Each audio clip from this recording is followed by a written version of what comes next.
क्या होगा अगर इंसान भगवान बनने की कोशिश करे? एक इंसान ने इंसानों और जानवर के डीएनए को मिलाकर एक मानवर बनाया और उसी से प्यार कर बैठा। इनकी ये लव स्टोरी किस हद तक जाएगी, यही इस मूवी में देखने को मिलेगा। फिल्म की शुरुआत में हमें दो विशेषज्ञ दिखाई देते हैं जो पति पत्नी थे। पति का नाम क्लाइव था और पत्नी का नाम एल्सा। दोनों जेनेटिक साइंटिस्ट थे, यानी वे डीएनए पर प्रयोग करके नई प्रजातियां और जीव तैयार करने में माहिर थे। उनका उद्देश्य जानवरों के डीएनए को आपस में मिलाकर नई प्रजातियां बनाना था, ताकि उन जीवों से मिलने वाले प्रोटीन के जरिए दवाइयां तैयार की जा सके। वे दोनों एक बहुत फेमस NERD नाम की एक दवा बनाने वाली कंपनी में काम करते थे। क्लाइव और एल्सा जानवरों के डीएनए को मिलाकर नए जीव बनाते थे और फिर उन जीवों के प्रोटीन से विभिन्न बीमारियों की दवाइयां बनाई जाती थी। हाल ही में उन्होंने एक अजीब से नर जीव को तैयार किया था और उससे पहले उसी तरह की एक मादा प्रजाति भी बनाई जा चुकी थी। जब इन दोनों जीवों को आमने सामने रखा गया तो वे आपस में आकर्षित होने लगे, यानी प्रयोग सफल रहा। दोनों पति पत्नी अपने बॉस के पास गए और बताया कि उन्होंने कई जीवों के डीएनए को मिलाकर एक नई प्रजाति तैयार की है, जिसके प्रोटीन से कई बीमारियों की दवाइयां बनाई जा सकती हैं। उन्होंने यह भी कहा कि उन्हें एक नया तरीका मिला है, इंसानों और जानवरों के डीएनए को मिलाकर और भी उन्नत प्रजातियां बनाई जा सकती हैं, जिससे और अधिक बीमारियों का इलाज संभव होगा। बॉस ने उनकी बात ध्यान से सुनी, लेकिन कहा कि कंपनी फिलहाल इतना बड़ा जोखिम नहीं ले सकती। उसने कहा कि पहले उन जीवों से दवाइयां बनाई जाए जो पहले ही तैयार हो चुके हैं। अभी के लिए रिसर्च रोक दी जाएगी और पूरा ध्यान दवाइयों के उत्पादन पर दिया जाएगा। क्लाइव और एल्सा इस बात से नाखुश थे। उन्होंने बॉस को समझाने की कोशिश की कि अगर वे यह काम जल्दी नहीं करेंगे तो कोई और कंपनी कर लेंगी, लेकिन बॉस का जवाब साफ था, पहले दवा फिर प्रयोग। इस फैसले से दोनों निराश हो गए। उन्हें लगा कि वे सिर्फ कंपनी के गुलाम बनकर रह जाएंगे, जबकि वे असली शोधकर्ता थे जो सिर्फ मुनाफे में नहीं, खोज और विज्ञान में विश्वास रखते थे। आखिरकार उन्होंने तय किया कि वे अपनी रिसर्च को गुप्त रूप से आगे बढ़ाएंगे, चाहे कंपनी को पता चले या नहीं। उन्होंने चोरी छिपे काम शुरू कर दिया। आगे बढ़ने के लिए उन्हें मानव डीएनए की जरूरत थी। तब एल्सा ने क्लाइव को एक मानव डीएनए सैंपल दिया। क्लाइव ने पूछा, ये किसका है? एल्सा ने जवाब दिया, किसी अनजान व्यक्ति का। फिर उन्होंने उस मानव डीएनए को जानवरों के डीएनए के साथ मिलाकर नया प्रयोग शुरू किया। दोनों ने कड़ी मेहनत की, लेकिन उन्हें सफलता नहीं मिल रही थी। कई कोशिशों के बावजूद डीएनए स्थायी रूप से आपस में जुड़ नहीं पा रहा था। लगातार असफलताओं से वे चिंतित और थोड़ा निराश जरूर हुए, लेकिन उन्होंने हार नहीं मानी और लगातार कोशिश करते रहे। एक दिन एल्सा नया डीएनए सैंपल लेकर आई और बोली, यह सबसे बेहतर है। अब उन्होंने उसी पर नया प्रयोग शुरू किया। जानवरों और इंसानों के डीएनए को मिलाकर प्रक्रिया शुरू हुई। कई घंटों की कड़ी मेहनत के बाद आखिरकार वे सफल हो गए। दोनों डीएनए पूरी तरह जुड़ चुके थे। अब उनके पास एक ऐसा नया डीएनए था जो इंसान और जानवर का मिश्रण था, लेकिन यह काम गैर कानूनी था। यह सोचकर क्लाइव डर गया और बोला, हमें इसे यहीं रोक देना चाहिए। लेकिन एल्सा ने कहा, नहीं, हमें इसे आगे बढ़ाना होगा। वह उस नए डीएनए को मशीन रूम में ले गई, जहां और भी इंसानों और जानवरों के नए क्रिएचर पैदा होते थे। एल्सा ने मशीन में डीएनए डाला। क्लाइव बोला, यह सही नहीं है। किसी को जन्म देना और फिर उसे मार देना, यह अमानवीय है। एल्सा ने शांत स्वर में कहा, लोग हर दिन मरते हैं, लेकिन हमारे शोध से लाखों जिंदगियां बचाई जा सकती हैं। उसकी बात सुनकर क्लाइव मान गया और दोनों ने प्रयोग जारी रखा। मशीन में रखे भ्रूण उम्मीद से कहीं ज्यादा तेजी से विकसित होने लगे। जब दोनों ने जांच की तो पाया कि बच्चा सामान्य दिख रहा था, लेकिन उसकी वृद्धि असामान्य रूप से तेज थी। शाम होते होते लैब का अलार्म बज उठा। दोनों दौड़कर अंदर पहुंचे तो देखा वह बच्चा पूरी तरह विकसित हो चुका था और जन्म लेने के लिए तैयार था। उन्होंने मशीन खोली और वह बाहर आ गया। वह बच्चा, या कहें वह जीव, बेहद अजीब था। उसका शरीर इंसान और जानवर का मिला जुला रूप था। क्लाइव उसे मार देना चाहता था, लेकिन एल्सा बोली, रुको, शायद हमने कोई चमत्कार कर दिया है। क्लाइव को यकीन नहीं था। कुछ देर बाद जब वह लौटा तो उसने देखा कि वह जीव मृत पड़ा है। क्लाइव घबराकर वहां से चला गया, लेकिन एल्सा को कुछ अजीब महसूस हुआ। जब उसने बॉक्स खोला, अंदर कोई शरीर नहीं था, सिर्फ एक खाली त्वचा पड़ी थी। मतलब वह जीव अपनी कैंचुली छोड़कर कहीं भाग चुका था। अब वह लैब के अंदर कहीं छिपा हुआ था। तभी एक अजीब सी परछाई हिली। एल्सा ने उसे देखा। वह जीव अब दो पैरों पर खड़ा था। बाहर से क्लाइव चिल्लाया, एल्सा बाहर आओ, मैं गैस छोड़ने वाला हूँ। लेकिन एल्सा ने मना कर दिया। वह बोली, मैं तुम्हें नुकसान नहीं पहुंचाऊंगी। यह सुनकर वह जीव धीरे धीरे उसकी ओर बढ़ा। उसके हाथों से अजीब सी गंध आ रही थी। उधर क्लाइव पीछे से लोहे की रॉड लेकर आ गया। उसे देखते ही वह जीव डर गया। वह पीछे हटने लगा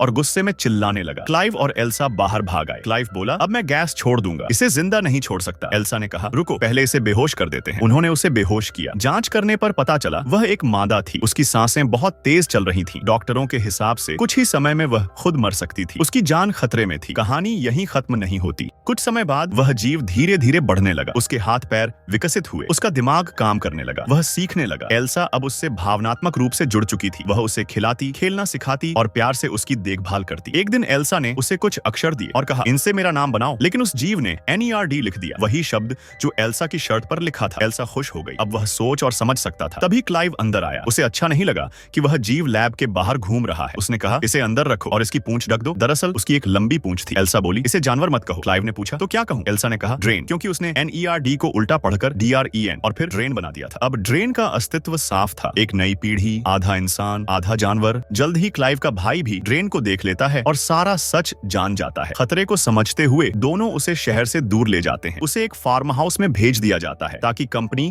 या कोई और उसके अस्तित्व के बारे में न जान सके। अब वह समय आ चुका था जब क्लाइव और एल्सा एक ऐसे रहस्य के साथ जी जो उनकी जिंदगी हमेशा के लिए बदलने वाला था। जब क्लाइव और एल्सा को कंपनी के मालिक के सामने अपनी प्रेजेंटेशन देनी थी तो वे अपने बनाए हुए दो पुराने जीवों को भी साथ लेकर गए। लेकिन जैसे ही उन दोनों जीवों को आमने सामने रखा गया, वे अचानक एक दूसरे पर टूट पड़े। सब लोग हैरान रह गए। कुछ ही पलों में दोनों जीव मर गए। पूरा प्रोजेक्ट असफल हो गया। उन्होंने इस लड़ाई की वजह जानने की कोशिश की। जांच करने पर पता चला कि मादा जीव ने खुद को नर में बदल लिया था। उसके भीतर ऐसा जीन मौजूद था जो उसके लिंग को बदल सकता था। यह देखकर दोनों सन्न रह गए। उन्हें एहसास हुआ कि यही गलती ड्रेन के साथ भी हो सकती है, लेकिन वे ड्रेन के काम में इतने व्यस्त थे कि इस खतरे पर ठीक से ध्यान नहीं दे पाए। अब ड्रेन काफी बड़ी हो चुकी थी। एल्सा उसे अपनी बेटी की तरह पाल रही थी। वह उसे सिखाती, प्यार करती और दुलारती थी। एक दिन ड्रेन भागकर जंगल में चली गई। जब क्लाइव और एल्सा उसे ढूंढने पहुंचे तो उन्होंने देखा कि ड्रेन ने एक खरगोश को मारकर खा लिया था। यह देखकर दोनों डर गए और उसे तुरंत घर वापस ले आए। घर पर जब एल्सा ने उसे खाना दिया तो उसने खाने से इनकार कर दिया। फिर उसने अक्षरों वाले ब्लॉक से TDS लिखा, मानो वह कह रहा हो, मैं यहाँ बहुत बोर हो रही हूँ। इसके बाद उसने छत फाड़ दी और ऊपर चढ़ गई। क्लाइव और एल्सा घबराकर पीछे भागे। उन्होंने देखा कि ड्रेन के पंख निकल आए थे। वह उड़ने ही वाली थी। क्लाइव चिल्लाया, रुको, हम तुमसे प्यार करते हैं, हमें तुम्हारी जरूरत है। यह सुनकर ड्रेन रुक गई। उसके पंख वापस शरीर में समा गए। अब वह इंसानी भावनाओं को समझने लगी थी। वह अच्छे और बुरे में फर्क पहचानने लगी थी। लेकिन धीरे धीरे उसके अंदर क्लाइव के लिए एक अजीब सा आकर्षण जन्म लेने लगा। एक दिन ड्रेन को एक बिल्ली मिली। एल्सा ने डर के मारे वह बिल्ली उससे छीन ली, क्योंकि उसे लगा कि कहीं वह उसे भी खरगोश की तरह न मार दे। गुस्से में ड्रेन ने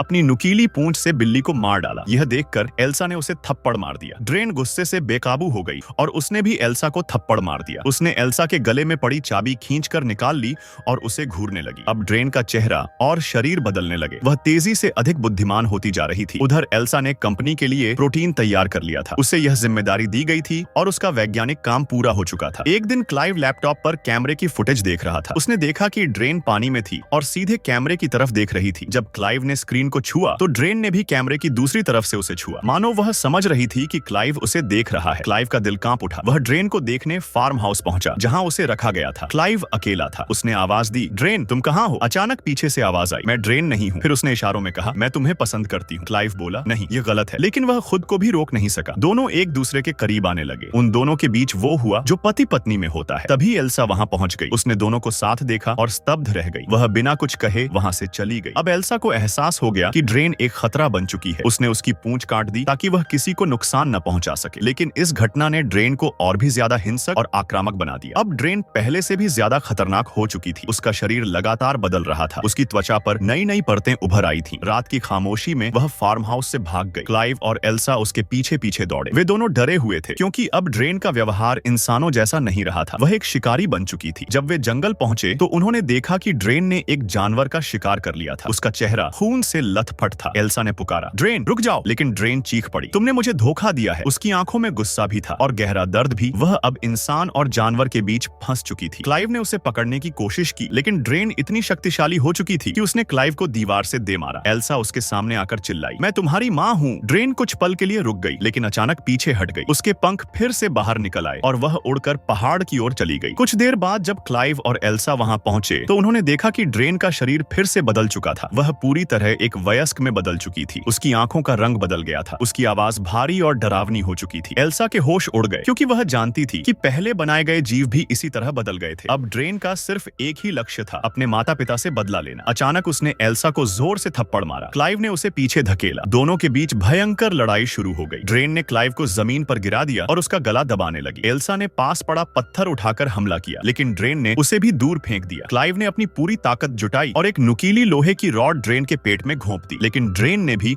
अपने जहरीले वार से क्लाइव को घायल कर दिया। कुछ ही पलों में क्लाइव का शरीर जहर से टूटने लगा। वह गिर पड़ा। एल्सा उसके पास बैठकर रोने लगी। ड्रेन भी कमजोर होकर जमीन पर गिर चुकी थी। उसने एल्सा की तरफ देखा। उसकी आंखों में अब पछतावा था। एल्सा रोते हुए उसके सिर पर हाथ फेरने लगी, लेकिन तभी ड्रेन ने अपनी आखिरी सांस ली और हमेशा के लिए शांत हो गया। चारों तरफ सन्नाटा छा गया। हवा में सिर्फ मौत की गंध थी। एल्सा ने आसमान की ओर देखा और धीरे से पूछा, हमने ऐसा क्यों किया? लेकिन कोई जवाब नहीं मिला। कुछ महीनों बाद एल्सा कंपनी के मुख्यालय में दिखाई देती है। वह गर्भवती है। उसके चेहरे पर थकान भी है और एक रहस्यमय चमक भी। बॉस उससे पूछता है, क्या तुम्हें यकीन है कि यह सही फैसला है? एल्सा हल्का सा मुस्कुराती है। हाँ, अब हम आगे बढ़ चुके हैं। उसका हाथ उसके पेट पर होता है। कंपनी इस पूरे अनुभव को वैज्ञानिक क्रांति का नाम देकर अरबों रुपए कमाने की योजना बना रही है। नई प्रजाति से बनी दवाइयों से मुनाफा कमाया जाएगा, लेकिन किसी को नहीं पता कि एल्सा के गर्भ में पल रहा बच्चा एक इंसान है या ड्रेन की अगली पीढ़ी। धीमी संगीत के साथ फिल्म खत्म होती है। कैमरा धीरे धीरे एल्सा के चेहरे से उसके पेट की ओर जाता है। बाहर रोशनी चमकती है और स्क्रीन काली हो जाती है। यह एक खामोश चेतावनी है। जब इंसान भगवान बनने की कोशिश करता है तो वह अपनी बर्बादी खुद लिखता है। ये मूवी यही होती है। समाप्त। वीडियो को लाइक कर देना और चैनल को सब्सक्राइब भी कर लेना।